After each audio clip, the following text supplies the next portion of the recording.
le vénérable, j'aimerais savoir sur le bouddhisme. Qu'est-ce que le bouddhisme au juste? Qu'est-ce qu'on entend parler pour le bouddhisme? Au juste, c'est quoi le bouddhisme? Bon, le bouddhisme, c'est dans la vie. Quand on parle de bouddhisme, hein, le bouddhisme, c'est dans la vie. Le bouddhisme, c'est tout ce que nous voyons. Ça, voilà, c'est ce qu'on appelle le bouddhisme. Maintenant, son fondateur, c'est le Bouddha, c'est Siddhartha Gautama, hein, Sakyamuni, hein, qui est devenu le Bouddha. Voilà. Donc, le bouddhisme, c'est tout ce que nous voyons dans la vie. Voilà, plus précisément. Ok. Vénérable, j'ai jeté un coup d'œil dans l'une des brochures du bouddhisme, là où on nous parle des quatre nobles vérités.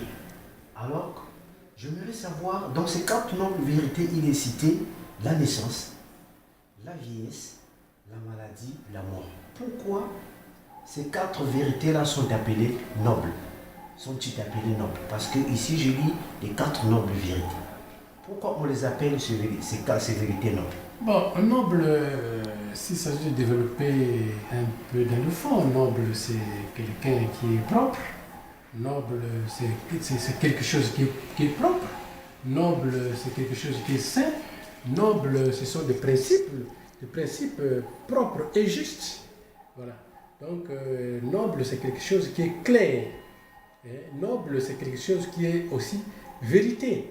Voilà. Donc, quand Siddhartha Gautama Sakyamuni, c'est lui qui est devenu Bouddha, un homme éveillé. Aujourd'hui, Bouddha signifie éveillé.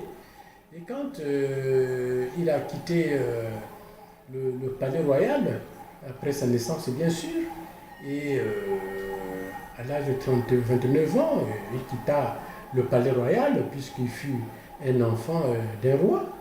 Et il est parti dans la forêt.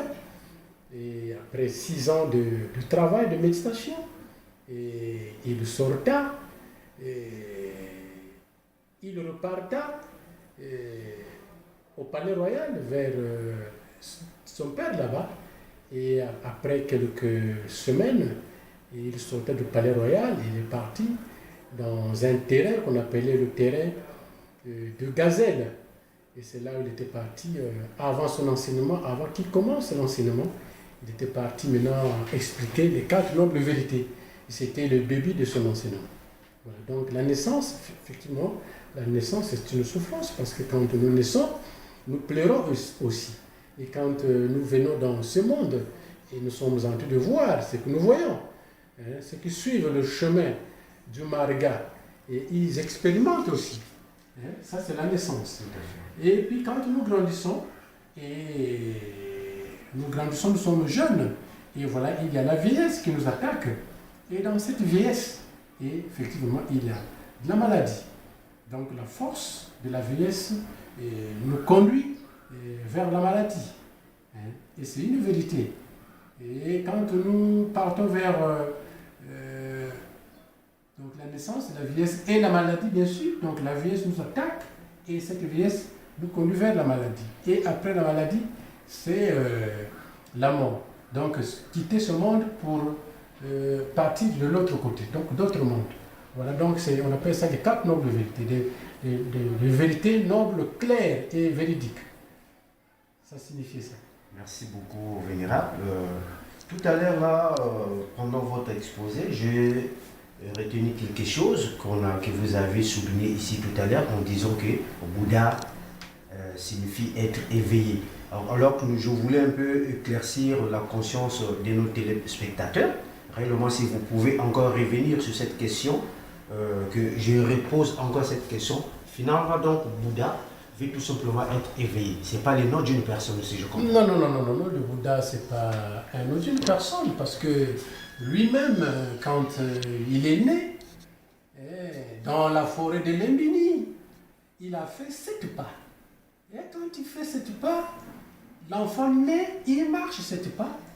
Il a regardé du sud, nord, est, ouest. Il dit, c'est ma dernière naissance et je ne renaîtrai plus. Et après, quand il parta à la maison, bien sûr, et il grandissa, et voilà, comme je venais de dire, il a commencé à enseigner. Et donc, quand il sort de la forêt, bien sûr, il va de la forêt, il était Siddhartha Gautama Sakyamuni, comme sobriquet. Et quand il sort de la forêt, il était déjà Bouddha. Bouddha signifie un homme éveillé. Mais le mot Bouddha, il a beaucoup de significations. Donc, éveillé, l'omniscient, quelqu'un qui connaît et tout et tout. Donc, Bouddha, ce n'est pas son nom, mais c'est un nom qu'on lui a donné avec l'état qu'il a reçu, qu'il a atteint. Donc, tout le monde peut devenir Bouddha. Ce n'est pas seulement lui qui est devenu Bouddha parce qu'il a expliqué ça lui-même. Bouddha signifie éveil, s'éveiller, la lumière. Quand nous dormons, on se réveille. Mais est-ce qu'on ne peut pas s'éveiller au lieu de se dormir et se réveiller? C'est une souffrance. Ça signifie ça. Et lui, il nous amène vers le réveil. Donc, une compréhension juste, bien voir les choses. Ça signifie ça.